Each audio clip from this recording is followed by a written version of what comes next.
Hola, muy buenas tardes. Soy Carolina Yacoma, subdirectora de vinculación con el medio, sede Concepción de Universidad de las Américas. Y en nombre de nuestra universidad, quiero darles una afectuosa bienvenida al webinar Organizaciones Públicas y Privadas en Tiempos de Crisis, actividad con la que inauguramos las actividades académicas de nuestra sede. Saludamos a quienes nos acompañan virtualmente hoy, a Paz Ormazábal, nuestra vicerrectora de sede Concepción de Universidad de las Américas, a Alberto Moraga, Seremi de Desarrollo Social y Familia en la región del Biobío, y a Margarita Ducci, nuestra directora ejecutiva de Red Pacto Global Chile. Y por supuesto a todos ustedes que nos siguen por nuestro webinar. Hoy la tecnología nos permite reunirnos, ¿cierto?, de distintas partes para poder transmitir con participantes de España, Panamá, Chile, Colombia y Estados Unidos que nos siguen. Un saludo también para todos ellos. Y comentarles que a medida que vamos desarrollando nuestra actividad, pueden enviarnos sus consultas por el apartado de preguntas de esta plataforma, las que vamos a responder al final. A continuación, y para no demorarlos más, siempre hay problemas, ¿cierto?, a veces un poco técnicos, por eso les pedimos disculpas por los minutos que partimos con retraso. Dejo con ustedes a nuestra vicerrectora de sede, Paz Ormazábal, que nos dará unas palabras de bienvenida. Paz.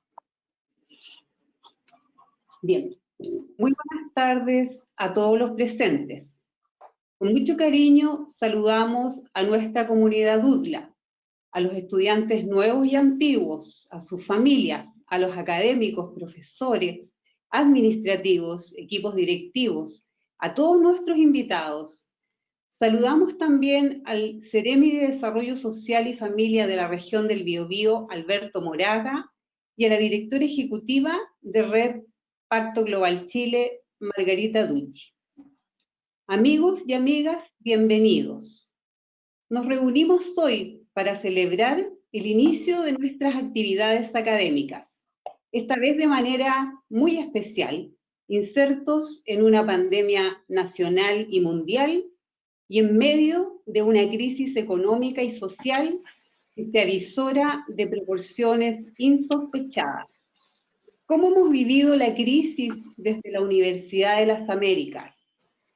Hemos asumido un rol importante, tratando de contribuir al desarrollo humano.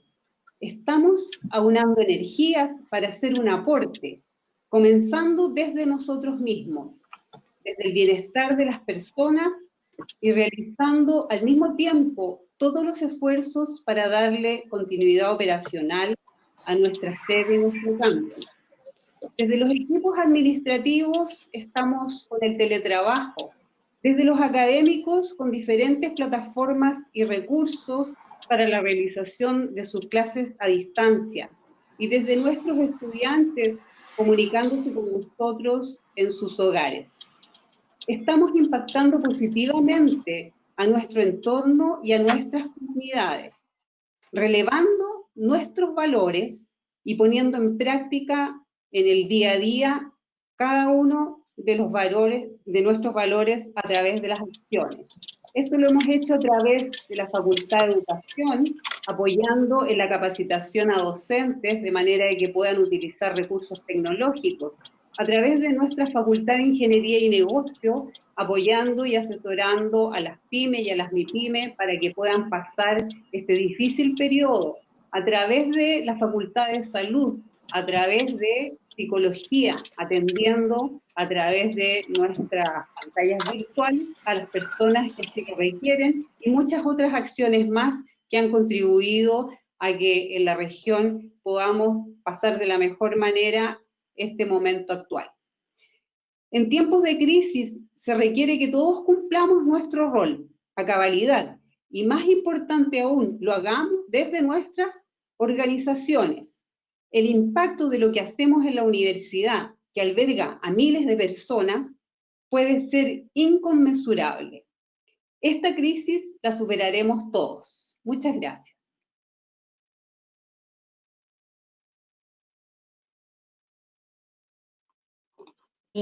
Agradecemos nuevamente a Paz por sus palabras y a continuación el Seremi de Desarrollo Social y Familia de la región del Biobío, Alberto Moraga, nos dará su visión en torno al rol que han asumido, ¿cierto?, las entidades públicas en periodos como el que estamos viviendo actualmente.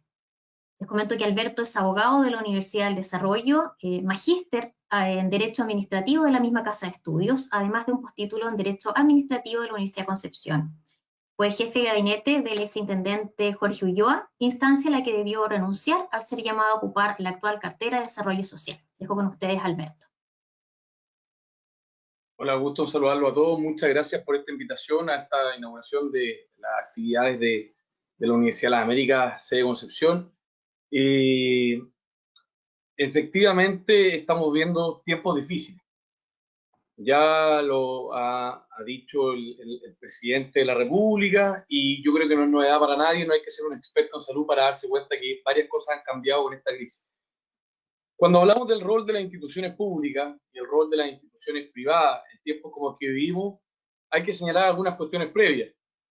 En ese sentido, ¿qué debemos precisar? Debemos precisar cuál es el rol del Estado en general, cuál es el rol de las ONG o instituciones privadas, qué son el Estado y estas ONG privadas y cuáles son los roles que se asumen en tiempos de crisis y cuál es el desafío que tenemos en conjunto por delante. Nosotros desde el Ministerio de Desarrollo Social y Familia, para los que nos están escuchando hoy en día, no siempre este fue el Ministerio de Desarrollo Social y Familia. Previamente este fue conocido como el Ministerio de Desarrollo y Planificación, MIDEPLAN, Ministerio de Planificación, mejor dicho. Desde el año 2012 pasa a ser el Ministerio de Desarrollo Social y desde el año pasado ya pasa a ser el Ministerio de Desarrollo Social y Familia. ¿Por qué es importante precisar esto? Porque antes del año 2012, la labor que tenía el Ministerio que presido en esta región tenía que ver con la sintetización de datos y la elaboración de política pública mediante el uso de aquellos datos, más que nada para inversión pública. Ahí eran conocidas las que se llamaban las normas de inversión pública. Dicho lo anterior, y contextualizando que ahora el Ministerio de Desarrollo Social tiene una nueva misión, esa nueva misión es propender a generar condiciones de equidad y de desarrollo mínimo para que así las personas puedan propender a salir de la condición de vulnerabilidad que les asiste. En ese sentido, señalarle a las personas que nos están escuchando que en la región del Biobío nosotros tenemos un 17% de pobreza multidimensional. Este 17% nos deja bajo la línea de promedio del país, que es de un 20%. Esto, lo que estoy mencionando, es conforme a la encuesta que hacen del año 2017. Y en ese sentido, señalar que la pobreza multidimensional tiene que ver con 5 aspectos clave, que son la red y la cohesión social, el trabajo, la educación, la salud y temas relacionados con vivienda. Cuando alguno de esos indicadores sea afectado, incurrimos en pobreza multidimensional, que tiene una forma de calcularlo que para efectos prácticos no va al caso el día de hoy. Lo dicho no es menor, porque nos retrotrae a cuál es el rol del Estado. ¿Cuál es el rol del Estado en todo momento? ¿Y qué es el Estado? El Estado es una forma de organización política que tiende a organizar el poder de una nación, en este caso una nación chilena, para efecto de generar o ir generando condiciones que permitan la mayor realización espiritual y material de todos los habitantes que estamos en este terruño. La definición que estoy diciendo yo mezcla varios elementos, pero toma en consideración precisamente el objetivo constitucional del artículo 1, inciso 4 del Estado de Chile, que es propender a la mayor realización espiritual y material de todos los habitantes de la nación. Ahora bien, dicho eso, hay un mandato legal que organiza los distintos órganos y instituciones del Estado para propender a esos fines. Y finalmente, el Estado es una construcción y es un cuerpo intermedio que responde a la teoría de la institución. Los que estudian Derecho y tienen Derecho político o instituciones políticas o bien Historia del Derecho me van a entender cuando digo que la teoría de la institución finalmente nace de lo siguiente. Todas las personas tenemos necesidades y todas las personas no podemos responder a todas las necesidades que generamos. Esto es un tema que viene desde antiguo, que es que el ser humano tiene recursos limitados y múltiples necesidades. En fin, de responder a esas necesidades que las personas tienen que agruparse en instituciones que son distintas de las personas que lo componen. Y estas instituciones van respondiendo a las distintas necesidades que las personas tienen. Y bien dicho, algunos filósofos como Hegel, por ejemplo, estiman que el Estado es el cuerpo intermedio más perfecto y con más racionalidad que ha creado la persona. Pero no porque sea el cuerpo intermedio superior, quiere decir que es apto para responder a todas las necesidades. De tal forma, ¿qué es el Estado? Es la forma de organizar el poder para responder a las necesidades que se generan en una sociedad. ¿Es suficiente este Estado para responder a la cantidad de necesidades que tiene una sociedad? Es absolutamente insuficiente. En la región del Biobío somos 19 seremías que responden a distintas temáticas: desarrollo social, mujer, educación, salud, vocería de gobierno, tenemos una intendencia y tenemos 3 gobernaciones. Y estamos todos organizados para responder a las necesidades que se nos van planteando y que efectivamente el marco jurídico nos permite actuar. Pero de ninguna forma vamos a llegar a todas y cada una de las necesidades que se generan en la sociedad. Es por eso que cobra importancia el rol de las organizaciones no gubernamentales. Tradicionalmente se entiende las organizaciones no gubernamentales como estas entidades que se hacen cargo de temáticas sociales sin pertenecer al régimen estatal y de repente se incorpora el criterio de no perseguir fines de lucro, entendiendo que en ese sentido solamente por ropaje jurídico estaríamos hablando de corporaciones y fundaciones, dejando afuera las sociedades que persiguen efectivamente un fin comercial. Esta ONG, algunos la señalan y la indican como colaboradores del Estado en el fin de propender a un desarrollo espiritual y material lo mejor posible para todos los habitantes. Lo cierto es que la ONG va mucho más allá. La ONG no solamente ayuda al Estado, sino que va mucho más allá de la labor del Estado, porque sin la ONG nosotros no podríamos llegar a casos que son quizás no la mayoría, pero que existen. Hoy día el Estado está organizado de tal forma que la respuesta que tiene está siempre pensado en la generalidad de los casos. Y pensando en esa generalidad hablamos de un bien común, pero no por ir a esa generalidad de los casos, debemos olvidar también que hay situaciones que se deben hacer cargo y que nosotros hoy día no estamos llegando como Estado. Es ahí donde la ONG tiene efectivamente una naturaleza privada, porque no es creada por ley, sino que es creada por la voluntad de las personas, pero mucho más importantemente cumple, como hemos señalado en el gobierno, una función pública. Cuando hablamos de función pública, no debemos atender a la naturaleza jurídica del órgano respectivo, sea Estado, sea privado, sino que debemos propender a la interacción que tiene dentro de una sociedad dicha entidad o institución. ¿Qué duda cabe, por ejemplo, que el Hogar de Cristo cumple una función pública, independiente que su personalidad jurídica es de derecho privado? ¿Qué duda cabe con Catim? ¿Qué duda cabe con Sempiterno? ¿Qué duda cabe con Coalivi? ¿Qué duda cabe con un sinnúmero de organizaciones que día a día están cumpliendo una función pública, no son parte del Estado, pero que muchas veces forman parte de la red de apoyo del Estado? Y es ahí donde cobra realmente importancia el rol de tanto el Estado como de la ONG en tiempos de crisis. ¿Por qué lo digo? Porque el Ministerio de Desarrollo Social actualmente se organiza en 3 subsecretarías distintas. Antes de este gobierno eran 2, hoy día son 3. Estas 3 subsecretarías tienen que ver con lo siguiente. La primera es la Subsecretaría de Servicios Sociales. Esta Subsecretaría de Servicios Sociales tiene 5 instituciones a su haber: FOSIS, SENADIS, SENAMA, INJUV y CONADI. De tal forma que Servicios Sociales lo que vela por parte del Ministerio es la temática del desarrollo de nuestros pueblos originarios, por parte de FOSI los emprendimientos sociales o pequeños emprendedores sociales. De hecho, el Fondo de Solidaridad e Inversión Sociales de FOSI, que en esta región beneficia a más de 4.000 emprendedores sociales. Y cuando hablo de 4.000 emprendedores sociales, no solamente saludo la pega que hace Joaquín Iguilú, nuestro director regional, sino que también estoy hablando de 4.000 emprendedores que están dentro del 40% más vulnerable.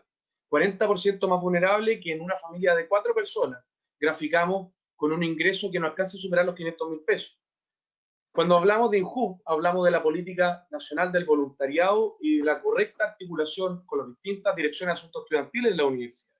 Cuando hablamos de SENAMA, el Servicio Nacional del Adulto Mayor, que tiene proyectos autogestionados, pero que entrega subvención a instituciones llamadas ELEAM, que son los establecimientos de larga estadía de adulto mayor, por medio del cual pueden funcionar. Y cuando hablamos de SENADI, hablamos del Servicio Nacional de la Discapacidad. De tal forma que la Subsecretaría de Servicios Sociales tiene como rol preponderante trabajar por medio de sus servicios con cada uno de estos grupos vulnerables, y en esta región tenemos muy buena articulación y nos juntamos permanentemente con los directores regionales. Saludo a cada uno de ellos porque finalmente es un trabajo en equipo. Por otro lado, tenemos la Subsecretaría de Niñez, que busca la restitución, el resguardo, la prevención y también la protección de los derechos de niñas, niños y adolescentes. Esto es fruto del gran acuerdo con la niñez que busca terminar con el Sename. Hasta el día de hoy, si vemos la noticia, siguen ocurriendo casos en el Sename. Es por eso que celebramos que este servicio especializado en la infancia haya llegado a un segundo trámite constitucional que permitirá muy prontamente ponerle lápida al Sename. Hoy día el Sename depende del Ministerio de Justicia, mañana la protección de los niños, niñas y adolescentes va a depender de la Subsecretaría de la Niñez, dependiente del Ministerio de Desarrollo Social y Familia. Por tercero, que lo que nosotros tenemos en el Ministerio de Desarrollo Social es la Subsecretaría de Evaluación Social, que mediante los datos que recoge mediante la encuesta CACEN, lo que hace es fijar las normas de inversión pública para que invertamos la cantidad de recursos que sea necesaria, pero que no sea excesiva, en la construcción de CEFAM, en la construcción de estadios, en la construcción de gimnasios. Cada obra pública que se genera o formula por un servicio público, como una municipalidad a través de una Secretaría de Planificación, o bien de un servicio público, como el caso del Ministerio de Obras Públicas a través de la Dirección de Arquitectura, tiene que pasar un filtro para que esa construcción cumpla con estándares que permitan una rentabilidad social, de tal forma que no se inviertan más recursos de lo estrictamente necesario, de esta forma dejar recursos reservados para otro tipo de políticas públicas. ¿Por qué señalo estos brazos armados con los que trabajamos? Porque diariamente, desde el Ministerio de Desarrollo Social, nosotros trabajamos de la mano con ejecutores privados. Si hay un ministerio donde se encarna la máxima de que muy público será el Estado, pero no tiene el monopolio de la función pública, es en el Ministerio de Desarrollo Social. Y se ve patente sobre todo en estos tiempos de crisis. Cuando la gente ve y piensa en las personas en situación de calle, por ejemplo, y dice, ¿qué está haciendo el Estado por las personas en situación de calle? ¿Qué está haciendo el gobierno por las personas en situación de calle? Y muchas veces esas mismas personas señalan, yo veo que el Hogar de Cristo está trabajando con las personas en situación de calle. Yo veo que CATIM está con las personas en situación de calle. Le tengo una noticia a esas personas. Esos son nuestros socios estratégicos. Los fondos con los que muchas veces los programas de estas instituciones privadas trabajan son fondos que llegan directamente desde el Estado. Sin ir más lejos, en esta región del Biobío, desde el primer Seremi de Desarrollo Social que tuvimos, que fue precisamente el actual intendente, el intendente Sergio Yacaman, nosotros a la fecha anualmente invertimos más de 217.000 millones de pesos en políticas públicas en la región. Pero no van a ver prácticamente nunca a un funcionario del Ministerio de Desarrollo Social ejecutando la solución por él mismo, sino que generando las redes y articulando para que sea un privado el que lo ejecute. ¿Y por qué? Porque el Estado es un monstruo gigante, es gigante, pero también tenemos la humildad suficiente para reconocer que no tenemos todas las atribuciones y potestades para llegar a cumplir cada una de las necesidades sociales que hay en el país. Es por eso que nosotros reconocemos el principio de especialidad del privado. ¿Quién más que el Hogar de Cristo, desde que Alberto Hurtado Cruchaga se encontró con el Cristo a la calle, va a saber más de personas en situación de calle que ellos? ¿Por qué el Estado debería hacerse cargo de las personas en situación de calle si tenemos una institución como el Hogar de Cristo? ¿Por qué el Estado debería asumir el rol de una rehabilitación profesional y de primer nivel de nuestros niños en situación de discapacidad cuando hay un privado que lo hace de forma gratuita, como la Teletón, por ejemplo? Hay algunos que dicen, sí, pero es que eso lo debería hacer el Estado. Si es que eso lo hiciera el Estado, estaríamos no solamente poniendo trabas a un proceso que hoy día fluye libremente con un privado, sino que vamos a generar más burocracia en un organismo que no la tiene. La libertad que tienen la ONG o los organismos privados es precisamente respetar la individualidad y la naturaleza privada de esa organización. Hay un viejo adagio en derecho que dice, en lo público solamente se puede hacer lo que está estrictamente permitido, pero en lo privado podemos hacer todo aquello que no esté prohibido.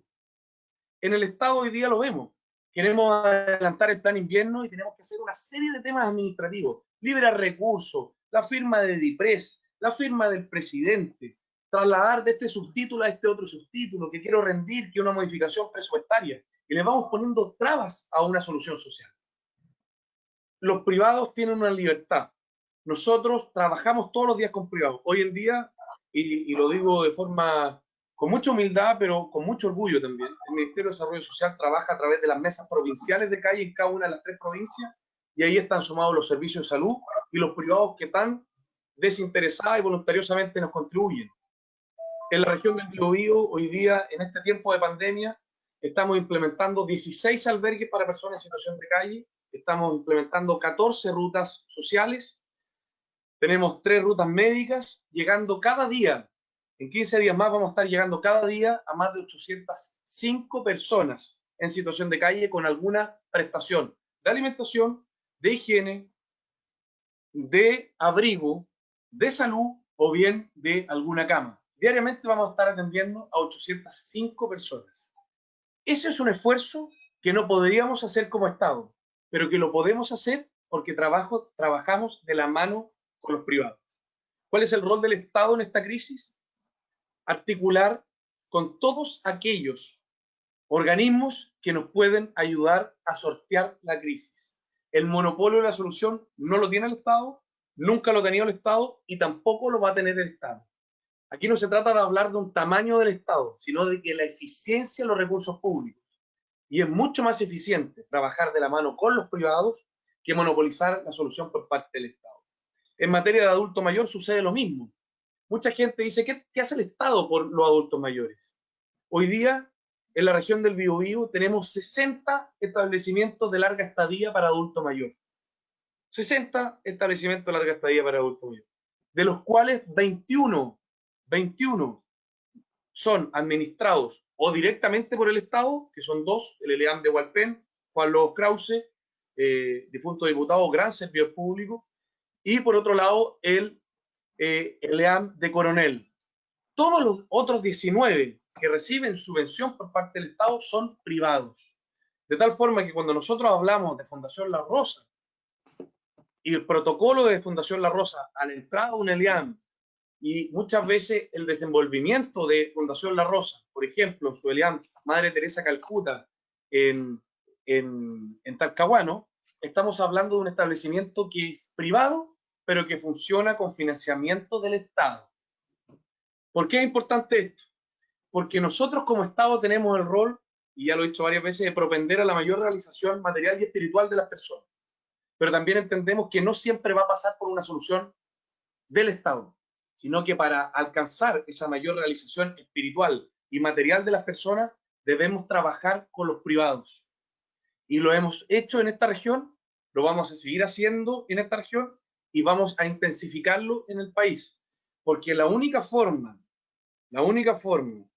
de funcionar bien en tiempo de paz, pero sobre todo de sobrellevar las crisis como la que estamos viviendo, la vivimos hace 10 años atrás con el terremoto.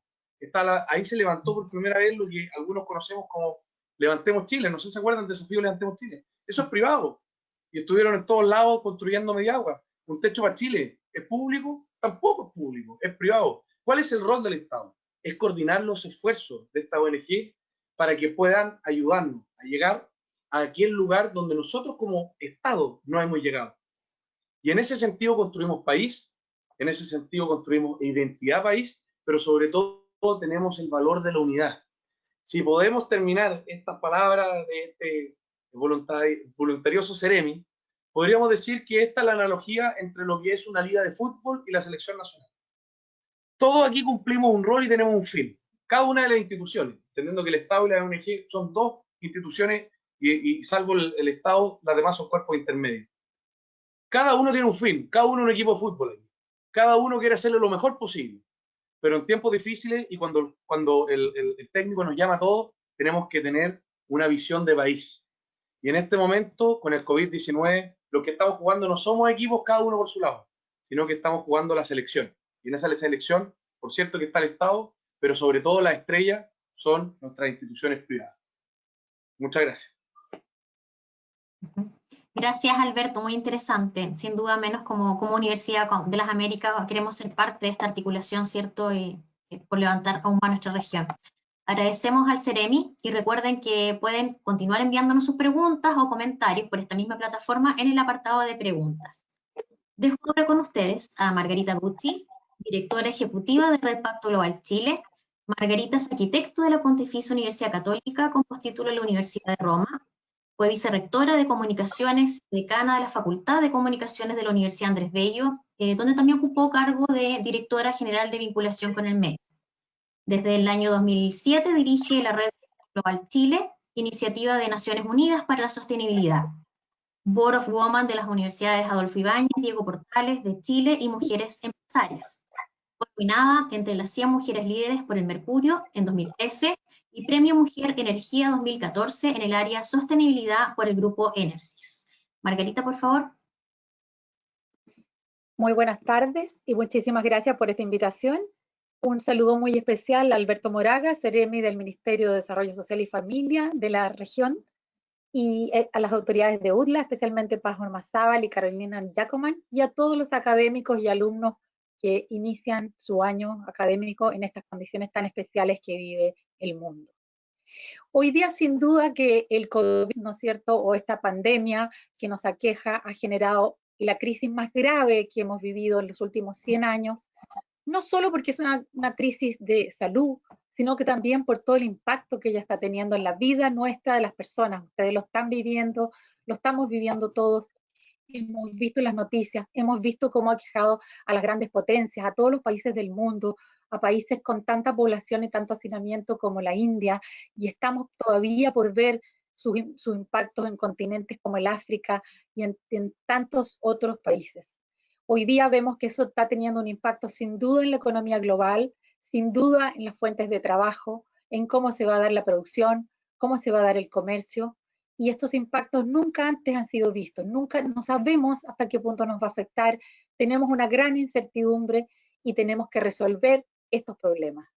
Sabemos que desde el inicio, según las noticias, ¿no es cierto?, desde el 31 de diciembre ya había aparecido el virus en la ciudad de Wuhan, en China, pero hoy día están apareciendo noticias de que incluso venía un poco antes y se está tratando de descubrir cómo tuvo su origen ese virus. Pero lo que hoy día más nos preocupa, más que indagar ya un hecho que ya es una realidad, es ver cómo vamos a salir de esta situación hacia adelante. Pacto Global es una iniciativa de Naciones Unidas. Como tal, recibe el llamado de Naciones Unidas a todas las organizaciones del mundo para liderar hoy día una crisis como esta. Una crisis en la cual hoy día no solamente los líderes de los organismos internacionales, de los gobiernos tienen un rol, sino que también las empresas. Nosotros somos una organización a la cual adhieren empresas para integrar la sostenibilidad en sus negocios, para ser más sostenible, para considerar hoy día las variables que preocupan al mundo, como ser éticos, ser transparentes, preocuparse del medio ambiente, cuidar en definitiva un mundo mejor para las generaciones futuras. Y entonces Naciones Unidas ha hecho este llamado para el liderazgo en estas condiciones de crisis, para una mayor cooperación entre todo tipo de organizaciones, para un cuidado también del empleo, que según las cifras de OIT, como ustedes deben haber visto en las noticias, ya se aproxima a que serían del orden de los más de 300 millones de empleos se podrían perder después de esta crisis. Y CEPAL ha hecho un reciente estudio para determinar cómo es el desempleo en América Latina y ha visto que va a subir en más de 10 puntos porcentuales respecto a los años anteriores. O sea, realmente las magnitudes de esta crisis ni siquiera alcanzamos a percibirlas hoy.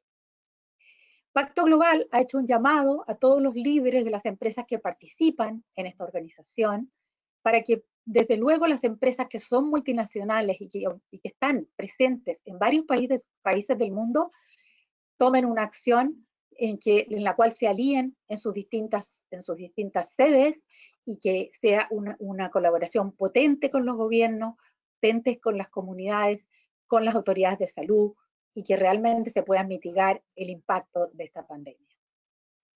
Pacto Global entrega un marco Pacto Global se basa en 10 principios que corresponden a 4 ámbitos: derechos humanos, con todo lo que implica el respeto por los derechos de las personas; relaciones laborales, todo lo que implica velar por las mejores relaciones en el trabajo y que el cumplimiento más allá de la norma y de las condiciones; en el medio ambiente, por preservar un mejor medio ambiente y tomar todas las maneras posibles y medidas posibles de innovación para proteger el medio ambiente e impedir todo lo que sea destrucción de él; y las medidas de anticorrupción, velando por una mayor ética en los negocios y una mayor ética a todo nivel en las organizaciones.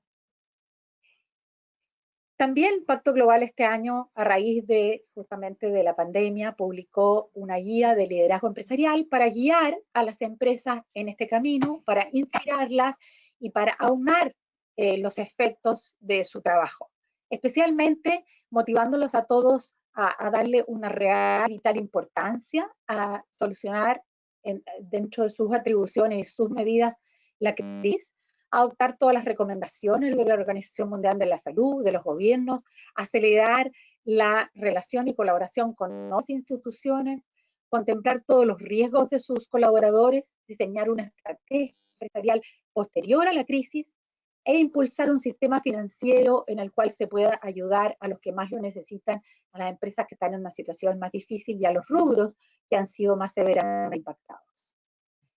Desde el año 2015, Naciones Unidas lanzó lo que llamamos la Agenda 2030 de los 17 Objetivos de Desarrollo Sostenible, que contemplan distintos aspectos que hasta ese momento no constituían la agenda del milenio, que era la anterior, que se dio hasta el año 2015 y que contemplaba 8 objetivos en el mundo, pero encaminados a resolver grandes problemas básicos de la humanidad.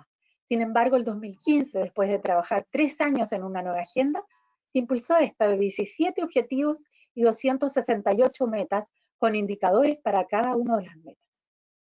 Cada país debe responder una vez al año ante Naciones Unidas con un informe en el cual se da cuenta de cómo avanzamos en cada uno de estos objetivos. Esto lo conoce muy bien el CEREMI aquí presente del Ministerio de Desarrollo Social, porque justamente también nosotros como Pacto Global hemos venido trabajando estrechamente con este ministerio, quien es el responsable como Secretaría Técnica del Consejo de Implementación de la Agenda 2030.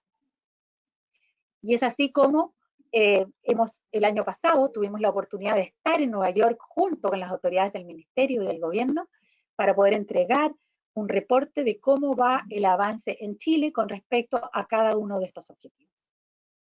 Sin duda que hoy día, ante la pandemia, algunos objetivos se ven más impactados que otros, pero todos se ven de alguna manera impactados. Y en ese sentido, entonces, la gran interrogante es, ¿cómo vamos a seguir avanzando en la Agenda 2030 cuando ahora aparecen nuevos problemas, nuevas urgencias, problemas más inmediatos que tenemos que resolver? No, la respuesta es que la agenda es una sola. Tenemos que trabajar con las respuestas a esta crisis, pero en función de la agenda, porque justamente la agenda nos habla de eliminar la pobreza, nos habla de tener acceso al agua limpia y saneamiento, tenemos también la igualdad de género, la oportunidad de trabajo decente para todos, y así cada uno de estos objetivos nos habla de que debemos cumplir y de objetivos que debemos de lograr, incluso en situaciones de pandemia, y más aún en pensar en la recuperación en esta sociedad y en el mundo que queremos crear y que queremos construir. Hoy día en Chile, ¿cuánto nos ha impactado la pandemia? Hoy día sabemos que hay más de 22.000 contagiados. Desgraciadamente podemos contar más de 275 muertes al día de ayer, y así sabemos de que el contagio está volviendo después de algunas etapas de cuarentena y después del confinamiento, a que muchas personas voluntariamente también han querido adherir, pero sabemos que el problema continúa y sabemos también del impacto que está teniendo en la economía. Sabemos que ya contamos con más de 1.300.000 desocupados, que ha afectado seriamente al comercio informal, seriamente a algunos rubros como el transporte aéreo, como el turismo, como el comercio detallista de productos no esenciales, y sabemos que todo ello será un gran problema que resolver. También sabemos que algunas empresas se han acogido a la Ley de Protección del Empleo, por lo tanto, hoy día más de 500.000 trabajadores están bajo esa legislación, no trabajando realmente, recibiendo solamente la previsión de parte de la empresa, ya que sus trabajos están suspendidos debido a la situación de las empresas. Entonces la situación es bastante crítica, pero sí las empresas tienen mucho que hacer. Así como hablábamos antes del rol del sector público, también el rol privado tiene mucho que aportar en ese sentido y muchas soluciones que liderar y que emprender. La red del Pacto Global, convencida de que efectivamente estábamos en una situación muy difícil para todos nuestros asociados, que todos estaban luchando terriblemente por combatir los efectos de la pandemia al interior de sus organizaciones, en muchos casos colaborar con el gobierno y colaborar con la sociedad en general cuando de alguna manera podían hacerlo, vimos que era necesario analizar este tema, ver qué estaba haciendo cada uno, cómo cada empresa estaba enfrentando esta situación, qué tipo de solución se podía esperar del conjunto de empresas adheridas a nuestra organización, así como de las demás empresas del país. Y quisimos hacer entonces una encuesta de todos ellos y también hemos venido sosteniendo reuniones virtuales con los gerentes generales de cada una de nuestras empresas y sus equipos para analizar con ellos cómo pueden aprender también de otros, con qué problemas se están enfrentando fundamentalmente, qué soluciones innovadoras han podido encontrar ante esta crisis, cuáles han dado mejor resultado con sus colaboradores, con los accionistas, con sus proveedores, con las comunidades con las cuales trabajan y donde se insertan. Y de esa manera entonces hoy día quiero compartir con ustedes algunos aspectos relevantes que encontramos después de este análisis, que encontramos después de conversar con ellos largamente, después de recibir respuestas a distintas preguntas que hicimos en esa encuesta, con algunos datos que son cualitativos.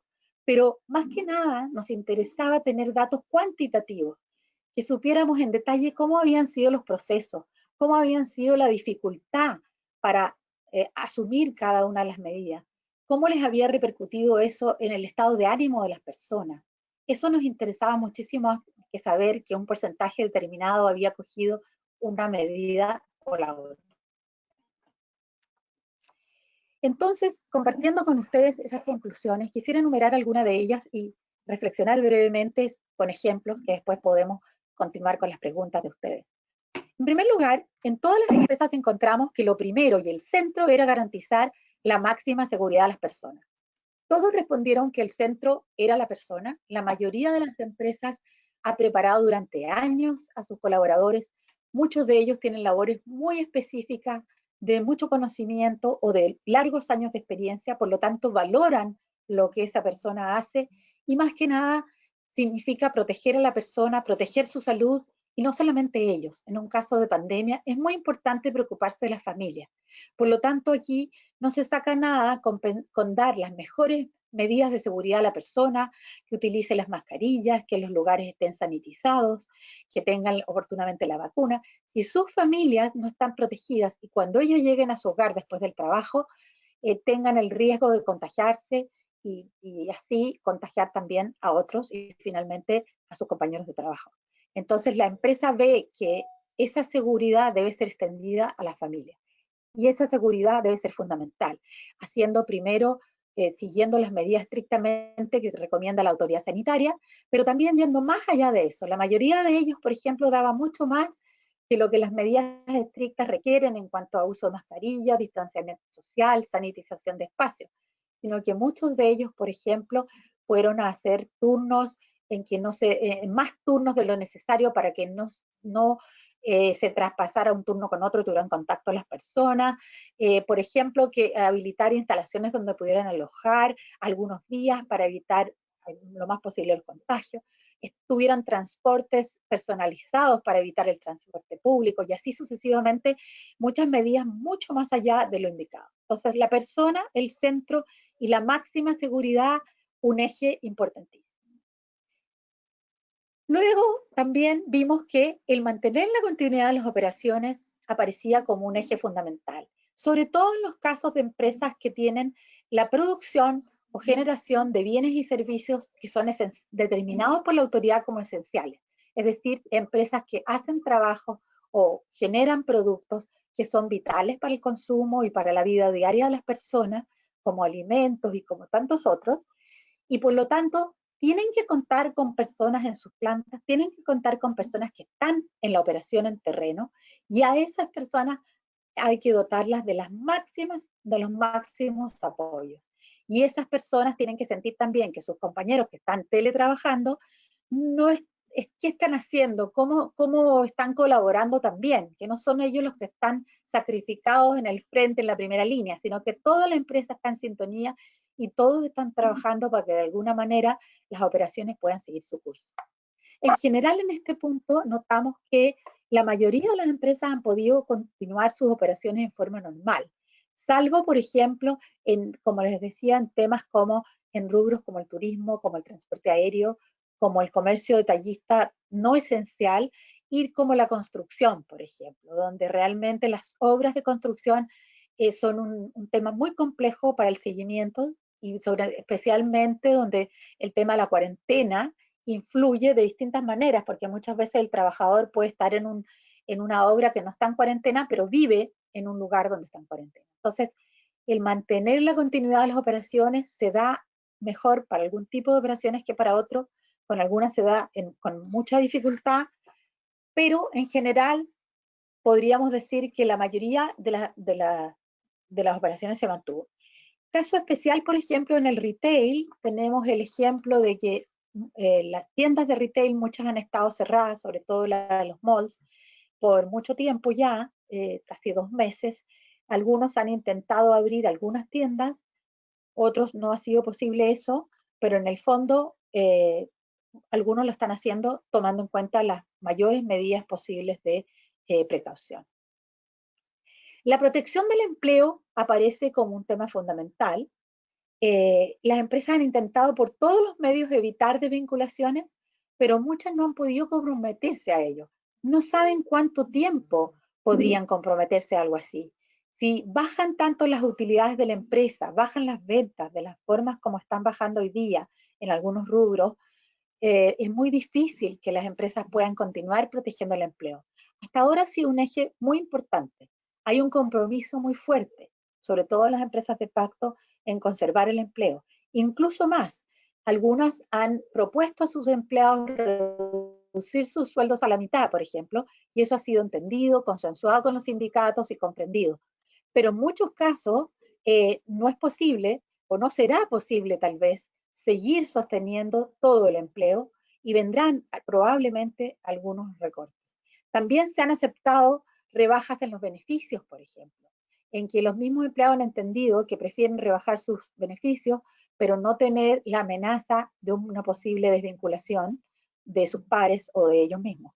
Y también, por ejemplo, se han adelantado la entrega de aguinaldos o bonos para el año, e incluso se les ha pedido a los funcionarios tomar vacaciones para que de ese modo contablemente también la empresa tenga un ahorro. Las comunicaciones aparecen como un elemento vital para mantener la cohesión. Hoy en día las comunicaciones son vitales, dar a la persona en forma oportuna cuál es el protocolo correcto, la instrucción correcta en ese momento. Es tanta la información que tenemos con la pandemia que la gente se pierde, hay información falsa también, hay información exagerada, y es vital entonces confiar en que la empresa va a entregar una información confiable, oportuna, pertinente para el momento que se está viviendo. En ese sentido, hemos visto que por ejemplo, se han adoptado tipos de comunicación distintas. Hay videos diarios de los gerentes que a sus equipos y desde la gerencia general también a todos los empleados comunican noticias, comunican protocolos, nuevas informaciones o alientan a los propios colaboradores. Bien. Entonces la comunicación cumple un rol muy, muy importante y logra esa cohesión tan necesaria entre los distintos colaboradores. El propósito de la empresa aparece como un factor vital en una situación de crisis.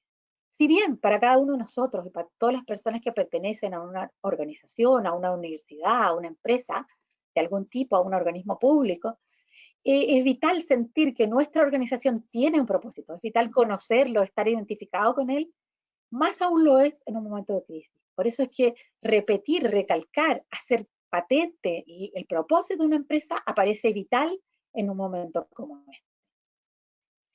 El teletrabajo se ha reafirmado sorprendentemente. Las empresas han visto que las personas han adoptado muy bien el teletrabajo. Si bien algunas de ellas, varias en realidad, lo habían adoptado en Santiago por lo menos, desde el estallido social el año pasado, habían tenido que recurrir al teletrabajo y ya tenían cierta costumbre, ya tenían ciertos hábitos y experiencia en adaptarlo, hoy en día están todos bastante satisfechos del resultado. Y muchos dicen la buena productividad que han tenido sus equipos mediante el teletrabajo. Y es curioso porque las empresas, las personas valoran mucho esa relación mucho más cercana con su jefe, con los equipos, que se da en el teletrabajo y que muchas veces no se daban en las oficinas que podían estar repartidas en distintos lugares o no con un contacto físico permanente. Sin embargo, el teletrabajo no es aplicable a todos. Hay muchos que tienen que estar ahí, en la primera línea, en el frente, en el terreno, en la misma planta, en la producción. Así que no todos pueden, pero sí es importante que todos aquellos que sí pueden hacerlo lo hagan por una mayor seguridad. La salud mental es un tema que hasta ahora no se ha abordado plenamente, si bien es cierto, muchas empresas tienen un call center de atención con psicólogos, se preocupan del estado mental de las personas y de apoyarlos, de que no estén angustiados o que no presenten un estado depresivo, de que ha habido también violencia intrafamiliar en muchos casos, y se ha visto esto no solo en Chile, sino en muchos países en el mundo, es algo que preocupa y de lo cual habrá que hacerse cargo ahora, porque en un primer momento sí fue preocuparse de la urgencia, pero se ve que estos son temas que sí son importantes y que sí es inmediato hacerse cargo. Se ha acelerado la tendencia hacia una organización más solidaria y más horizontal, lo que les contaba, el jefe más en contacto con el colaborador, todos en contacto permanente, el preocuparse por cómo está cada uno. Veíamos que muchas empresas, por ejemplo, que en la videoconferencia aparezca el hijo, aparezca el marido, el niño, o la persona tenga que levantarse de la silla para ir a atender algo del hogar, porque se entiende que estamos exigiendo que las personas vinculen el trabajo con la familia, y no es esperable que eso sea una compuerta. Lo lógico y natural es que se mezcle. Entonces, eso aparece como una condición que es perfectamente aceptable y perfectamente lógica. Las empresas trabajan en las comunidades donde están instalados. En muchos casos ofrecen apoyo en educación, ofrecen apoyo en muchos rubros distintos. Pero en este caso, ese tipo de apoyo ha cambiado para ayudarlos en necesidades mucho más básicas que hoy día tienen que ver con la salud, con los elementos sanitarios, tienen que ver con la sanitización, con las vacunas, con los alimentos.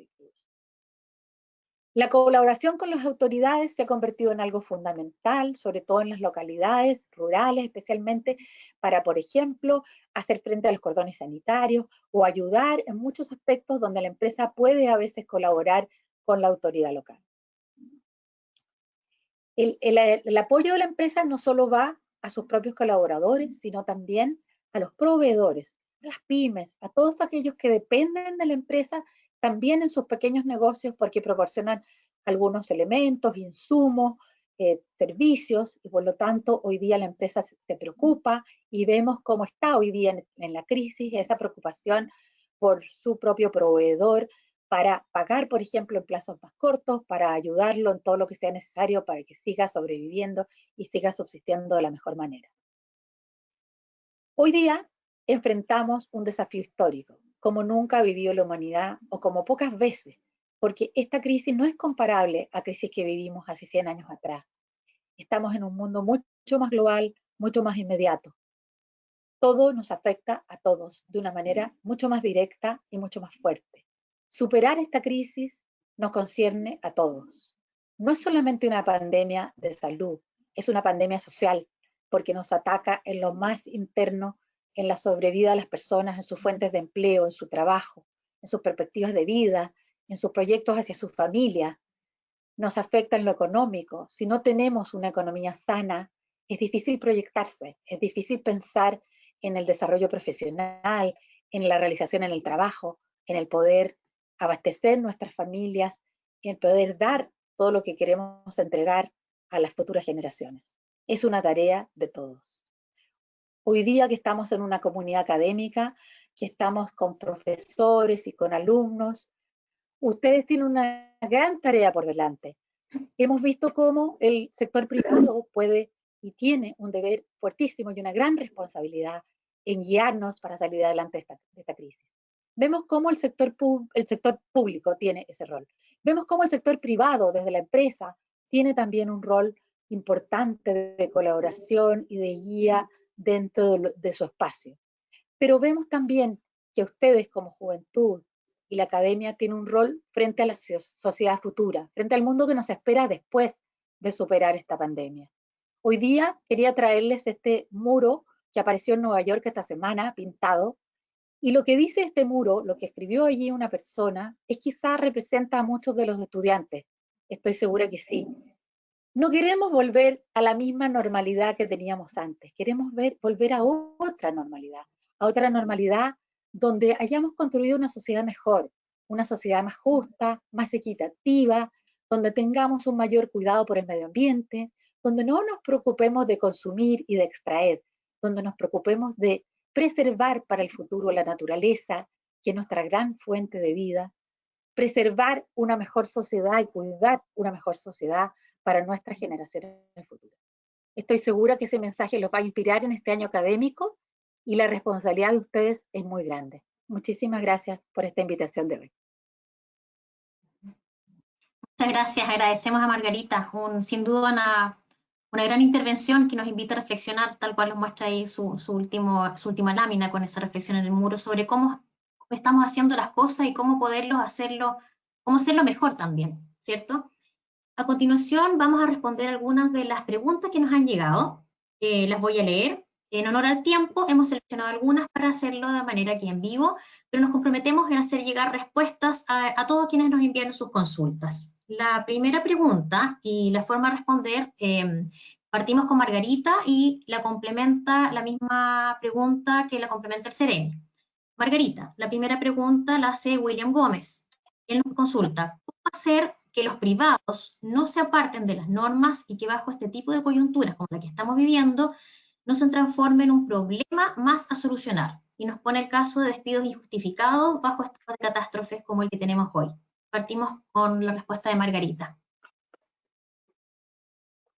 Mira, tal como tú decías, tal como yo les decía, yo he visto en estas entrevistas y en estas encuestas una convicción real de las empresas por no desvincular personas, por cuidar el empleo. Tal como yo les mencionaba recién, las empresas valoran a sus trabajadores, los valoran porque estos trabajadores se han capacitado, se han preparado durante años, son un capital de la empresa, son el capital más importante de toda empresa, son su grupo de colaboradores. Por lo tanto, despidos injustificados no deberían haber. Sin embargo, claramente he conversado también con empresas que me dicen, ¿qué quieres tú que hagamos? Se nos han bajado los resultados en un 60%. Hemos tenido las tiendas cerradas 2 meses. No hemos vendido nada. Teníamos 3.000 trabajadores y hoy día convertimos 130 de esos trabajadores a trabajadores online que han podido vender desde sus casas, con toda la dificultad del caso, ventas online. Pero no podemos convertir a los 3.000. ¿Qué hacemos? Los hemos estado sosteniendo por 2 meses, pero ¿cómo podemos seguir? Entonces yo te diría, claro, nosotros no queremos que haya personas desempleadas. Conocemos la tragedia que es para cualquier persona y para cualquier familia verse desprovisto de un trabajo, de una fuente de ingresos, de un sentido, ¿no es cierto?, de vida. Sin embargo, hoy día la pandemia nos plantea una dura y cruda realidad. Desgraciadamente hay empresas que lo han vivido en forma muy grave y que probablemente tengan que hacer desvinculaciones. Ahora yo estoy contigo, ojalá que esas desvinculaciones no sean injustificadas. Y nosotros estaremos pendientes de eso y velaremos lo más posible porque así sea, con las empresas que están adheridas con nosotros y con las cuales conversamos diariamente, con las cuales tenemos permanentemente talleres, permanentemente lo estamos inspirando y motivando. Pero claro, es difícil de impedir absolutamente. Pero sí está la intención, está la voluntad de tratar de minimizar al máximo el impacto que eso significa. Alberto, si nos puedes dar tu visión también. Sí, yo comparto harto con Margarita, y justamente parece que estaba su marido atrás, estaba conversando justamente ella de la integración de la casa y el trabajo, justamente le pasó a ella misma, así que muy entretenido lo que está sucediendo. Sí, así es. Porque no se Oye, veía la cámara aquí. claro, no, comparto plenamente con Margarita. Yo creo que hay que hacer dos diferencias muy grandes. Lo primero es que aquí, no por ser alguien de una empresa o ser empresario, per se va a ser una mala persona. Aquí hay que distinguir entre los que son la pequeña, la mediana y la gran empresa, por cierto, y entre lo que es un despido justificado e injustificado.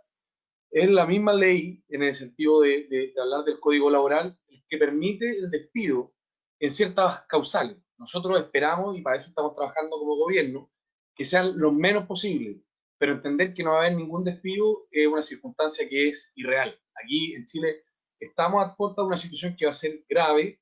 Hay una crisis de salud actualmente, pero que viene una crisis económica y social que se está desarrollando, que va a ser importante, y efectivamente aquí van a haber lamentablemente despidos. Ahora, hay despidos que son justificados y hay otros despidos que son injustificados. Yo creo que lo que tenemos que propender aquí es que efectivamente cada una de las circunstancias donde se da un despido obedezca precisamente a las causales que están reconocidas por ley. Lo que no puede ser es que para amparar circunstancias, muchas veces que van en beneficio personal de algunas personas, valga la redundancia, metamos mano a los despidos. Por eso es tan importante lo que acaba de salir aprobado en el Congreso hace tan poco tiempo, que es la Ley de Protección del Empleo, que le damos una herramienta a la empresa. A la empresa tampoco le podemos pedir lo imposible, no le podemos pedir que siga trabajando con la misma gente si está produciendo un 60, un 50% menos y generando un 60% menos de ingresos. Entonces, ¿qué le estamos diciendo a la empresa hoy día por parte del gobierno? Con la ley de protección al empleo estamos diciendo, usted congele la relación laboral para efectos de no tener que pagar el sueldo y nosotros nos hacemos cargo con el seguro de cesantía, pero usted sigue pagando las cotizaciones previsionales. Porque si no, si que no le diésemos esa herramienta a la empresa, muchas veces estaríamos hablando de un despido. Entonces yo comparto con, con Margarita, en el sentido de que hay veces que hay despidos injustificados y hay que pelear contra eso, pero hay otras veces que efectivamente la empresa toma el despido como una medida para salvar incluso más empleos de lo que se podrían perder. Gracias, Alberto. Leemos una segunda pregunta de Macarena Mancilla. Tiene relación con la discapacidad y las personas que se atienden en organizaciones como Teletón u otras. Ella específicamente pregunta por jóvenes con autismo, pero aquí podemos englobar otras, ¿cierto? Sobre cómo se ha planteado el trabajo con estas instituciones que quedan un poco a la deriva, la gente que no puede recibir, ¿cierto? A lo mejor el teletrabajo o la manera que tenía de recibir, ¿cierto? Sus terapias. Si hay algún rol desde el Estado, ¿cierto? Aunque sean estas funciones de privado, si hay algún Estado de velar por justamente la gente que está en situación de discapacidad, que queda un poco fuera de estas normas y de esta regulación, de estas ayudas también. Sí, mira, ahí hay un temazo porque muchas veces hay algunos beneficios que han salido del Congreso de esa forma. Yo tomo la pregunta por dos lados. Uno, ¿cómo podemos hacer que el Estado tenga una participación más activa en materia de discapacidad? Porque si bien es cierto que Teletón es una institución privada, por ejemplo, en el centro de San Pedro, ese centro de San Pedro fue financiado con fondos del gobierno regional, por más de 3.500 millones que el gobierno regional puso para construir ese centro. Entonces, hay una simbiosis público-privada. A eso quiero ir, que no necesariamente solamente el privado, no siempre solo el Estado, sino que muchas de las soluciones que están pasando en el país día a día son fruto de esta articulación, que es algo que señalaba también Margarita. Por ejemplo, con respecto a los objetivos de desarrollo sostenible. El 17 habla de precisamente lograr alianzas para la consecución de objetivos.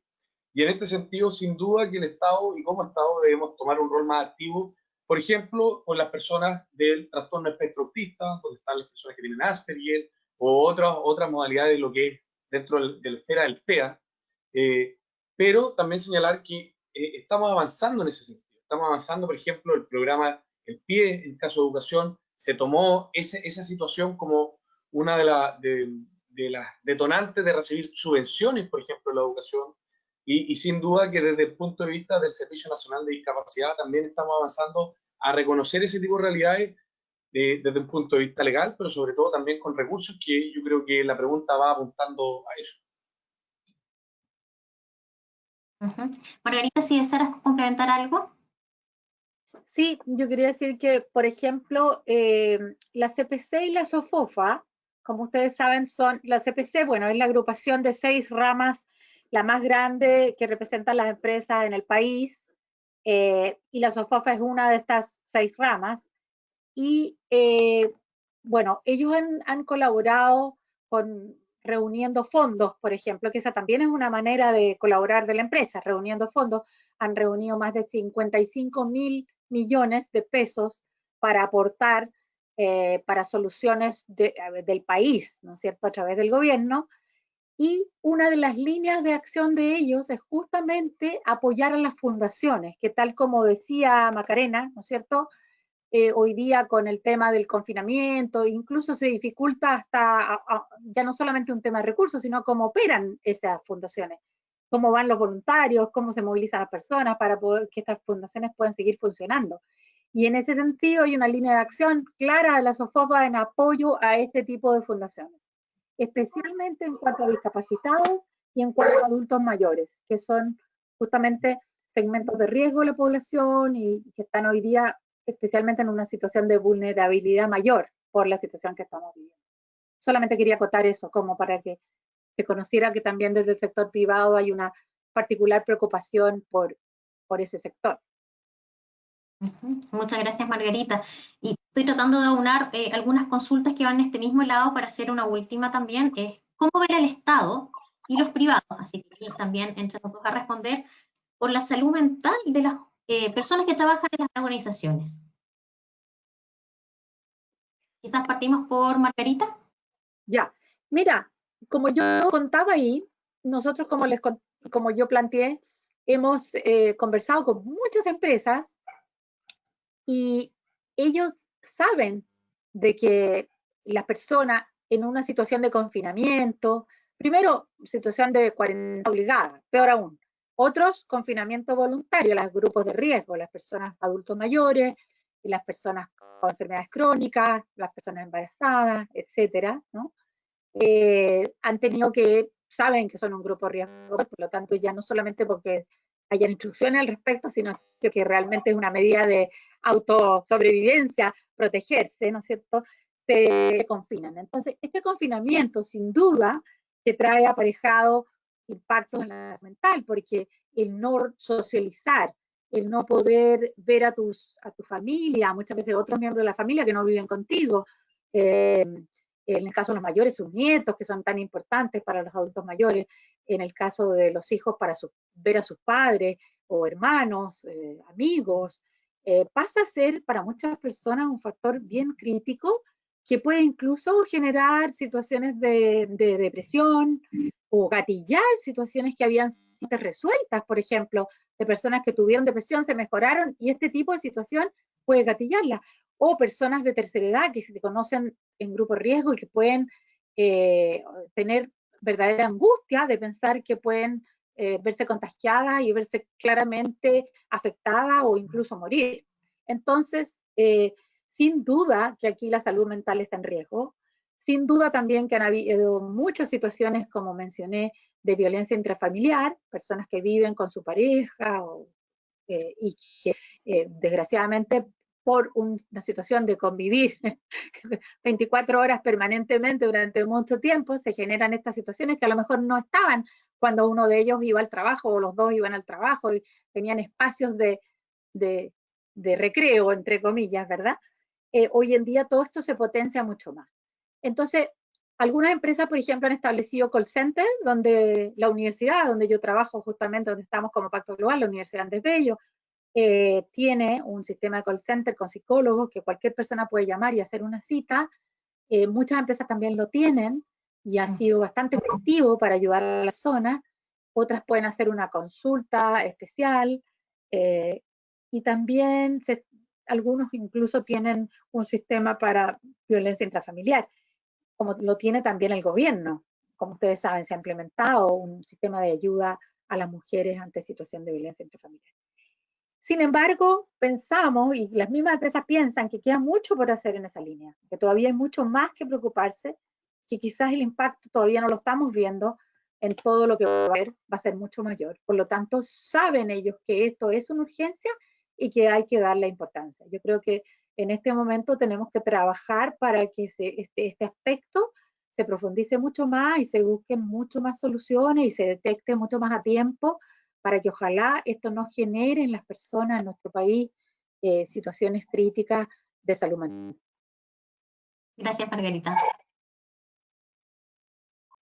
Alberto, si quieres complementar. Sí, efectivamente, mira, a nosotros nos toca una dualidad aquí porque, por un lado, también somos empleadores, y digo somos porque al ser jefe de servicio, efectivamente, nosotros tenemos varios funcionarios que hoy día también están con régimen de teletrabajo y otros funcionando presencialmente, y por otro lado, también nosotros somos proveedores de servicios que se da como una lógica bien rara, porque nosotros mismos somos encargados de respetar esas condiciones en nuestros funcionarios públicos, pero al mismo tiempo también esos funcionarios públicos son los llamados a entregar esas condiciones a las personas que están en sus casas. Por ejemplo, te pongo un caso con respecto al consumo de alcohol y droga, que con esta pandemia ha subido. Precisamente el tema de la salud mental, como decía Margarita, el hecho de estar prácticamente algunas personas 2 meses, 3 meses, todo el tiempo juntas, sobre todo en espacios pequeños y con niños, es fácil que se den situaciones de estrés que en algunos casos incluso pueden ya ser mucho más de estrés y ser derechamente temas delictuales. Hemos sabido que ha aumentado la violencia, por ejemplo, contra las mujeres, hemos sabido que ha aumentado la violencia intrafamiliar contra nuestros niños, se han puesto a disposición varios números de teléfono de fono ayuda o orientación, en el caso de Cernamex, si no me equivoco, es el 1455, que es precisamente un fono de orientación y de ayuda. También Cernamex, en ese sentido, con la Marisa Barro, que es la Seremi de la Mujer, puso en práctica ¿cómo se llama esto? Una estrategia que se llama Mascarilla 19. Yo no sé si ustedes la conocen, que es, sí, claro, la persona que está sufriendo algún tipo de vulneración se acerca a una farmacia y pregunta por la compra de una mascarilla 19. Y ahí se ha hecho andar todo un sistema de alerta para que esa persona, porque si tú estás con el abusador o con el agresor en la casa, es bien difícil agarrar el teléfono y llamar por teléfono. Entonces, lo mismo sucede con Senda, por ejemplo, consumo problemático de alcohol y drogas, 1412, hay que llamar para efecto de que uno se está sintiendo. Ahora, ¿qué pasa con los funcionarios? Porque los funcionarios igual están en la misma situación que cualquier otra persona, pero con la diferencia de que ellos van a ser los que van a contestar el teléfono. Entonces nosotros también hemos reconocido la situación de vulnerabilidad, tal como lo decía Margarita, y desde el Ministerio de Desarrollo Social, particularmente la Subsecretaría de Servicios Sociales, hemos adoptado la siguiente medida. Hemos dividido a nuestros funcionarios en 5 clasificaciones, por decirlo de alguna forma. Suena feo decir 5 clasificaciones, pero al final cada uno de los grupos vulnerables se reconocen 5 tipos.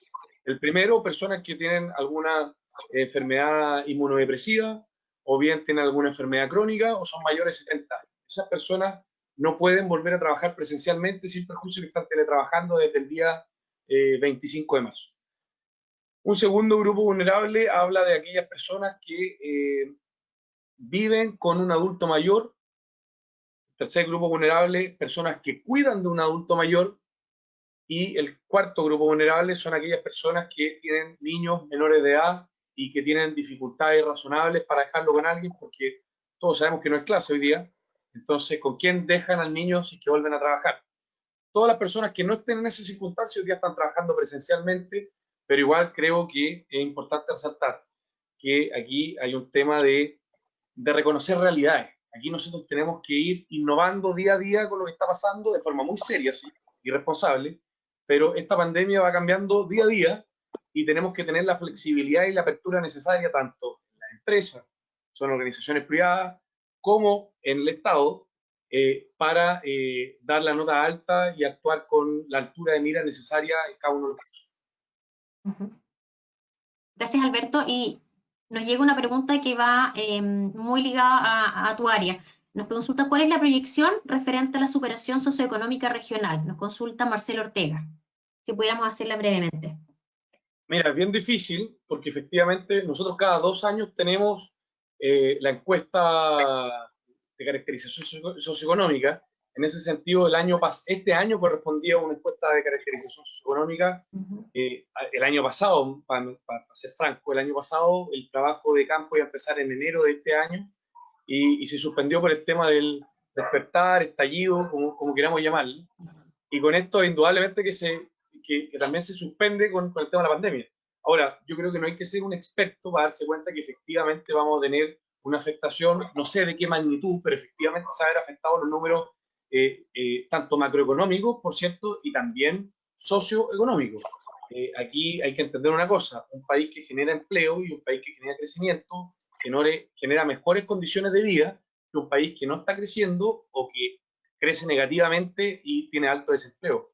Aquí, sin duda, vamos a tener una repercusión en los índices de vulnerabilidad de la región, sobre todo comentando de que precisamente la pobreza tiene dos formas de medirse, una por ingreso y la otra multidimensionalmente. Si es que tú, por ejemplo, no estás trabajando hoy día o recibes una baja pensión, o si tú estás alejado de tener una fuente de salud, o si tú no tienes educación completa, eso te repercute directamente en la calificación socioeconómica y por tanto en la vulnerabilidad regional, y en ese sentido no tengo la menor duda que si no se maneja esto, no se le pone atajo. Estamos trabajando todos, las empresas, el Estado, para crear las medidas y las condiciones para despegar rápidamente. Creo que aún es muy temprano para tirarse a la piscina con una respuesta, pero sin duda que esta es una crisis que está afectando a las personas y los grupos más vulnerables. Gracias, Alberto. Para cerrar las preguntas, quisiera pedirle a cada uno que respondiera solo con un área específica sobre qué oportunidad ven positiva, ¿cierto?, de esta crisis, que podamos aprender y que pueda servirnos para el futuro. Partimos por Margarita.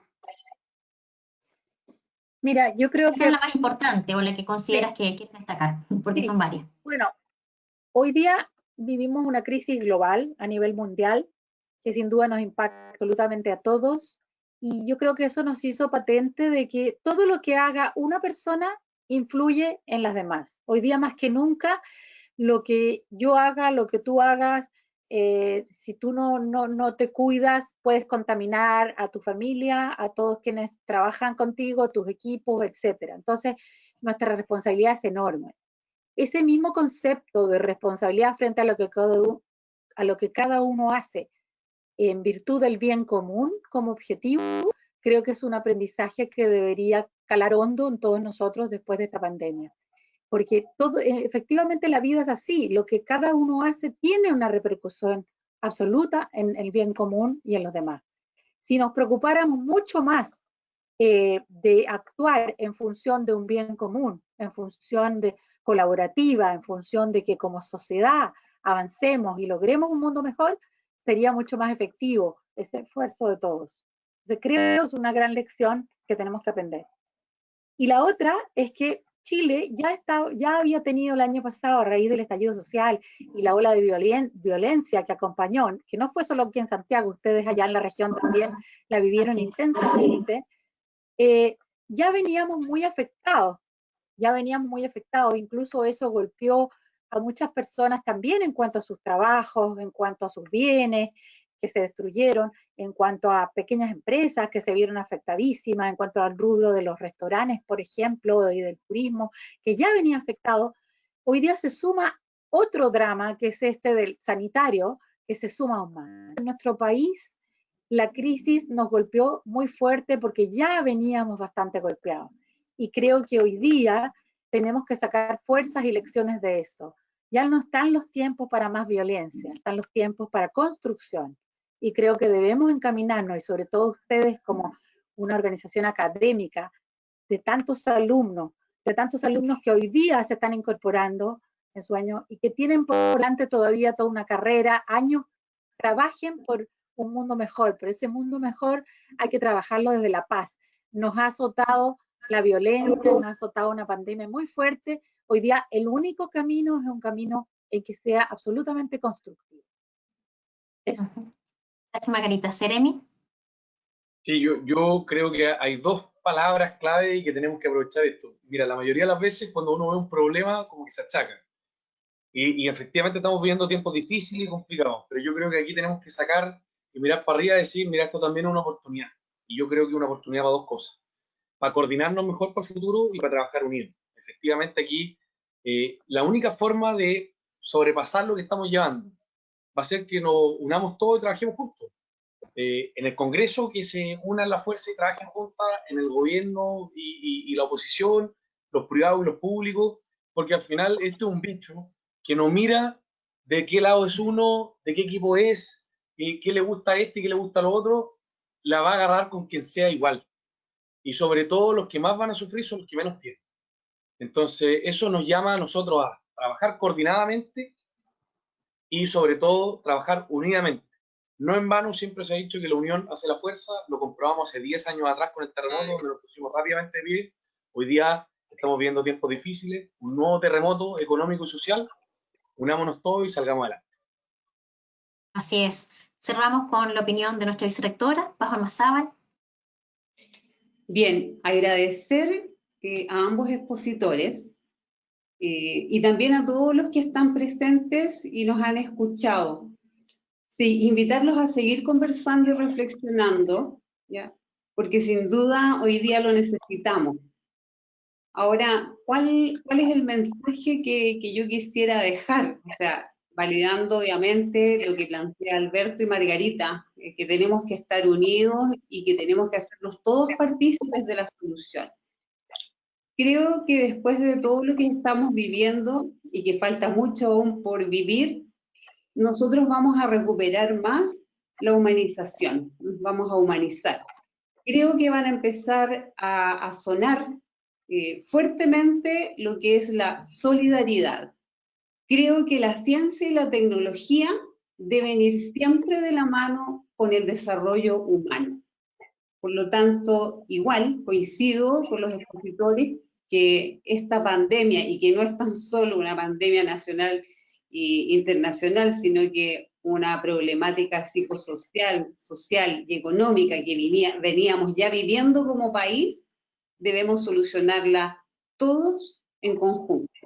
Y que ninguna vacuna va a ser el remedio si no estamos todos en la misma senda. Así que igual las crisis son oportunidades, por lo tanto, veámoslo como una gran oportunidad. Muchas gracias. Así es. Queremos darle las gracias a nuestros panelistas, a Margarita, a Alberto, nuestra vicerectora, ¿cierto? Y a todos quienes nos acompañaron desde sus casas, algunos en sus oficinas, porque sin duda la conversación que generamos hoy día nos enriquece como protagonistas de esta nueva realidad, donde las organizaciones, tanto públicas como privadas, estamos asumiendo un rol fundamental. En nombre de Universidad de las Américas, reciban nuestros agradecimientos y nuestros deseos de buena salud para ustedes y sus familias. Muy buenas tardes y gracias por acompañarnos en el webinar de hoy.